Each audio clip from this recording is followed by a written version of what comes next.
నమస్కారం. మన కళ్ళు ఎలాగైతే చూస్తాయో అలానే కంప్యూటర్లు కూడా మన ప్రపంచాన్ని చదవగలిగితే ఎలా ఉంటుందంటారు? ఊహించండి, కేవలం అక్షరాల్ని గుర్తించడమే కాదండోయ్, వాటి వెనకున్న మీనింగ్ని కూడా అర్థం చేసుకోగలిగితే.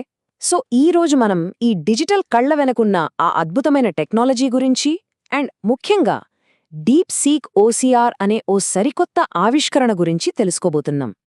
ఒక్కసారి ఆలోచించండి, చేత్తో రాసిన నోట్స్, చాలా క్లిష్టంగా ఉండే సైంటిఫిక్ చార్ట్లు, ఎప్పుడో పాత ఫోటోల వెనకాల అస్పష్టంగా ఉన్న టెక్స్ట్, వీటన్నిటినీ ఒక కంప్యూటర్ జస్ట్ అలా చూసి చదివేసి అర్థం చేసుకోగలిగితే అద్భుతంగా ఉంటుంది కదా. ఇది ఏదో సైన్స్ ఫిక్షన్ కథ కాదు, ఇదే ఆప్టికల్ క్యారెక్టర్ రికగ్నిషన్, సింపుల్గా చెప్పాలంటే ఓసీఆర్ సాధించాలనుకుంటున్న ఒక పెద్ద విప్లవమన్నమాట. సరే, ఈరోజు మనం ఏం మాట్లాడుకోబోతున్నామో ఓసారి చూద్దాం. ఫస్ట్ ఈ డిజిటల్ కళ్ల ప్రయాణం ఎలా మొదలైందో చూద్దాం. ఆ తర్వాత ఏఐ విప్లవం దీన్ని ఎలా మార్చేసిందో తెలుసుకుందాం. నెక్స్ట్ డీప్ సీక్ వాళ్ల కాంటెక్స్ట్ అవేర్ అప్రోచ్ ఏంటో చూద్దాం. ఆ తర్వాత టెక్స్ట్ని కంప్రెస్ చేసి కొత్త అవకాశాల్ని ఎలా సృష్టిస్తున్నారో అర్థం చేసుకుందాం. అండ్ ఫైనల్గా ఓసీఆర్ భవిష్యత్తేంటి, దాని ప్రభావం ఎలా ఉండబోతోందో చర్చిద్దాం. ఇంకెందుకు ఆలస్యం, లెట్స్ స్టార్ట్. ఓకే, మన ప్రయాణం ఇకనుంచే మొదలవుతోంది. అసలు కంప్యూటర్లు పిక్సెల్స్ అంటే చిన్న చిన్న చుక్కల నుంచి అక్షరాలను ఎలా పట్టుకుంటాయి? ఆ డిజిటల్ కళ్ల వెనకున్న అసలు మ్యాటరేంటో ఇప్పుడు చూద్దాం.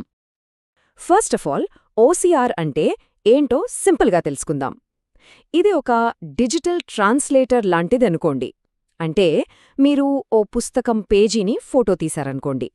ఓసీఆర్ ఏం చేస్తుందంటే ఆ ఇమేజ్లోని అక్షరాలన్నింటినీ గుర్తించి మనం కాపీ పేస్ట్ చేసుకోగలిగే టెక్స్ట్గా మార్చేస్తుంది.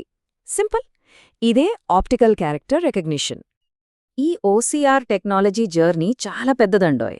1970లలో అప్పట్లో సిస్టమ్స్ కేవలం వాటికి తెలిసిన ఫాంట్లతో పోల్చి చూసేవి అంతే, చాలా రిజిడ్గా ఉండేవి. ఇక 90వ దశకంలోకి వచ్చాక మషీన్ లెర్నింగ్ రావడంతో కొంచెం ఫ్లెక్సిబుల్ అయ్యాయి, అక్షరాల ఆకారాలను గుర్తించడం నేర్చుకున్నాయి. కానీ అసలైన గేమ్ చేంజర్ ఎప్పుడొచ్చిందంటే 2020లలో డీప్ లెర్నింగ్ ఏఐ వచ్చాక ఇప్పుడున్న మోడల్స్ కేవలం అక్షరాల్ని చూడటమే కాదు, మొత్తం డాక్యుమెంట్ కాంటెక్స్ట్ ఏంటి, దాని లేఅవుట్ ఏంటి, దాని అర్థమేంటి అన్నీ అర్థం చేసుకుంటున్నాయి. ఇది చాలా అంటే చాలా పెద్ద మార్పు. ఇక ఈ ప్రోగ్రెస్ మనల్ని నేరుగా ఏఐ విప్లవంలోకి తీసుకొచ్చింది. ఇక్కడ కంప్యూటర్లు కేవలం చూడటం అనే స్టేజ్ నుంచి అర్థం చేసుకోవడం అనే స్టేజ్కి మారుతున్నాయి. ఇది జస్ట్ టెక్నాలజీలో వచ్చిన మార్పు కాదు, ఇది ఆలోచించే విధానంలోనే వచ్చిన ఒక పెద్ద మార్పు. అసలు మ్యాజిక్ అంతా ఇక్కడే ఉంది. అంటే అక్షరాలను గుర్తించడం వేరు, ఒక డాక్యుమెంట్ని అర్థం చేసుకోవడం వేరు. ఫర్ ఎగ్జాంపుల్, ఒక ఇన్వాయిస్లో ఏది డేట్, ఏది టోటల్ అమౌంట్ అని అర్థం చేసుకోవడం, అదే అసలైన విషయం. ఈ మార్పే ఇప్పుడు మనం మాట్లాడుకోబోయే డీప్ సీక్ లాంటి అడ్వాన్స్ టెక్నాలజీలకు బేస్ వేసింది. ఈ కొత్త జనరేషన్ ఓసీఆర్ వెనుకున్న బ్రెయిన్ ఏంటంటే విజన్ లాంగ్వేజ్ మోడల్స్, షార్ట్గా విఎల్ఎమ్స్. ఇవి ఒకేసారి చూడగలవు, చదవగలవు. అంటే ఒక పిల్లి ఫోటో కింద క్యాట్ అని రాసుందనుకోండి, విఎల్ఎంకి ఆ ఫోటోకి ఆ టెక్స్ట్కి ఉన్న సంబంధం అర్థమవుతుంది. ఇదే ఓసీఆర్ని నెక్స్ట్ లెవెల్కి తీసుకెళ్తోంది. సరే, ఇప్పుడు మనం అసలు కథలోకొచ్చేసాం. డీప్ సీక్ వీళ్ళ అప్రోచ్ చాలా డిఫరెంట్. ఓసీఆర్ని ఏదో ఒక సెపరేట్ టూల్లా కాకుండా వాళ్ల ఏఐ మోడల్స్లో ఒక సహజమైన స్కిల్గా ఎలా బిల్డ్ చేశారో చూద్దాం. ఇక్కడో ముఖ్యమైన విషయం గమనించాలి. డీప్ సీక్లో ఓసీఆర్ అని సపరేట్గా ఒక బటన్ ఉండదు. ఎందుకంటే దానికి చూడటం, చదవడం రెండూ ఒకేసారి జరుగుతాయి. మనకి కళ్ళు, బ్రెయిన్ ఎలాగో అలా అనమాట. ఇది వాళ్ల విజన్ లాంగ్వేజ్ మోడల్స్లో డైరెక్ట్గా బిల్డ్ చేసుంటుంది. ఇది ఏదో యాడ్ ఆన్ కాదు, దాని బేసిక్ నేచర్. ఈ కాన్సెప్ట్ని బైట్ ప్లస్ వాళ్ల ఈ కోడ్ చాలా బాగా చెప్తుంది. డీప్సీక్ ఓసీఆర్ను ఒక వివిక్త వెలికితీత పనిగా కాకుండా ఒక సంపూర్ణ గ్రహణ ప్రక్రియలో భాగంగా పరిగణిస్తుంది. దీని మీనింగ్ చాలా సింపుల్. కేవలం టెక్స్ట్ని బయటకు లాగడం కాదు, దాన్ని పూర్తిగా అర్థం చేసుకోవడమే మెయిన్ పాయింట్. సరే, ఇప్పుడు కొన్ని నంబర్స్ చూద్దాం. ఎందుకంటే ప్రూఫ్ నంబర్స్లోనే ఉంటుంది కదా. ఓసీఆర్ బెంచ్ అనేది ఈ ఫీల్డ్లో ఒక ఇంపార్టెంట్ బెంచ్ మార్క్. ఇందులో GPT-4o స్కోర్ 736 అయితే డీప్సీక్ VL2 స్కోర్ ఏకంగా 834. చూడండి ఎంత డిఫరెన్స్ ఉందో. ఇవి జస్ట్ నంబర్స్ కావు, డీప్సీక్ వల్ల ఇంటిగ్రేటెడ్ అప్రోచ్ ఎంత పవర్ఫుల్గా ఉందో చెప్పే ప్రూఫ్ అన్నమాట. డీప్సీక్ కేవలం యాక్యురసీతోనే ఆగిపోలేదు. ఇప్పుడు వాళ్ళు ఎఫిషియన్సీ అంటే సామర్థ్యం మీద ఫోకస్ పెట్టారు. వాళ్ల లేటెస్ట్ ఆవిష్కరణ డీప్సీక్ ఓసీఆర్ మోడల్. ఇది ఈ ఫీల్డ్లో ఒక కొత్త చాప్టర్ని స్టార్ట్ చేసింది. ఇది టెక్స్ట్ని ఎలా ప్రాసెస్ చేస్తుందో తెలిస్తే నిజంగా ఆశ్చర్యపోతారు. వీళ్ల బ్రేక్ త్రూ ఐడియా పేరు కాంటెక్స్ట్స్ ఆప్టికల్ కంప్రెషన్. వినడానికి కొంచెం వింతగా ఉండొచ్చు. ఏంటంటే టెక్స్ట్ని డిజిటల్ టెక్స్ట్గా మార్చకుండా దాన్ని ఒక ఇమేజ్గానే కంప్రెస్ చేసి ప్రాసెస్ చేస్తోంది. విచిత్రంగా ఉంది గదా? కానీ దీనివల్ల కంప్యూటింగ్ పవర్ చాలా సేవ్ అవుతుంది. ఇది నిజంగా ఒక రెవల్యూషనరీ ఐడియా. ఈ కంప్రెషన్ ప్రాసెస్ ఎలా పనిచేస్తుందో 4 సింపుల్ స్టెప్స్లో చూద్దాం.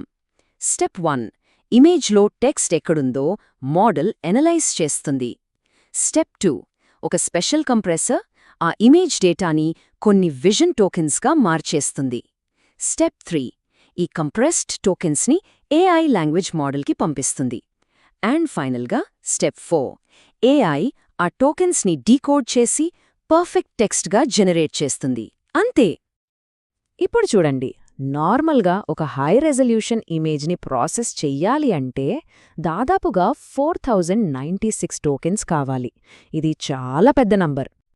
మరి డీప్సీక్ ఓసీఆర్ కంప్రెషన్ తర్వాత ఎంత అనుకుంటున్నారు? Just 256 tokens. 4096 ఎక్కడా, 256 ఎక్కడా, ఆ తేడా చూడండి. దీనివల్ల ప్రాసెసింగ్ స్పీడ్, ఎఫిషియన్సీ ఊహించలేనంతగా పెరిగిపోతాయి. ఇంత ఎఫిషియన్సీతో రోజుకి ఎన్ని పేజీలు ప్రాసెస్ చేయగలరో తెలుసా? నమ్మలేరు. ఏకంగా 33 మిలియన్ల పేజీలు. అంటే ఓ పెద్ద లైబ్రరీలో ఉన్న పుస్తకాలన్నింటినీ జస్ట్ ఒక్కరోజులో డిజిటల్ రూపంలోకి మార్చేయచ్చన్నమాట. ఇది మైండ్ బ్లోయింగ్ స్కేల్. ఓకే, ఈ టెక్నాలజీ ఎంత అద్భుతంగా ఉందో చూశాం. బాగుంది. కానీ దీనివల్ల మన ప్రపంచంలో ఏం మారబోతుంది? జస్ట్ పాత ఫైల్స్ని డిజిటల్ చేయడం దగ్గర్నుంచి ఏఐకి ఒక మెమరీ ఇవ్వడం వరకు దీని ఇంపాక్ట్ ఎలా ఉండబోతుందో ఇప్పుడు చూద్దాం. ఈ పవర్ఫుల్ అండ్ ఎఫిషియెంట్ ఓసీఆర్ వల్ల చాలా ఉపయోగాలున్నాయి. బిజినెస్లో చూస్తే ఇన్వాయిస్ ప్రాసెసింగ్ లాంటివి ఆటోమేట్ అయిపోతాయి. అకాడమిక్ ఫీల్డ్లో లక్షల కొద్ది చారిత్రక డాక్యుమెంట్స్ని క్షణాల్లో సర్చ్ చేయొచ్చు. ఆటోమేషన్లో అయితే స్క్రీన్ షాట్స్ని చదివి టాస్క్లు చేసే సిస్టమ్స్ క్రియేట్ చేయొచ్చు. అంతేకాదు, వేరే ఏఐ మోడల్స్ ట్రైనింగ్ కోసం కావాల్సిన భారీ డేటాని కూడా ఇది జనరేట్ చేయగలదు. రీసెర్చర్స్ ఇంకో అడుగు ముందుకేసి ఒక అద్భుతమైన ఐడియాతో వచ్చారు. ఈ కంప్రెషన్ టెక్నిక్తో టైంతో పాటు ఫేడ్ అయ్యే ఏఐ మెమొరీని క్రియేట్ చేయొచ్చట. అంటే పాత సంభాషణల్ని తక్కువ రెజల్యూషన్లో స్టోర్ చేయడం ద్వారా ఏఐ చాలా పెద్ద కాంటెక్స్ట్ని, అంటే సుదీర్ఘమైన సంభాషణల్ని కూడా గుర్తుంచుకోగలదు. ఇది వింటుంటే అచ్చం మన హ్యూమన్ మెమరీలానే ఉంది కదూ.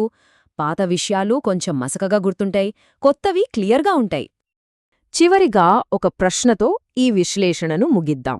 ఒకవేళ ఏఐ అనేది ఇప్పటివరకు మనుషులు రాసిన ప్రతిదాన్ని చదివి అర్థం చేసుకుని గుర్తుంచుకోగలిగితే అప్పుడు మనం నెక్స్ట్ ఏం కనుగొనడంలో అది మనకు హెల్ప్ చేస్తుంది? అసలు మానవ జ్ఞానం యొక్క హద్దులు ఎక్కడిదాకా వెళ్తాయి? ఒక్కసారి ఆలోచించండి.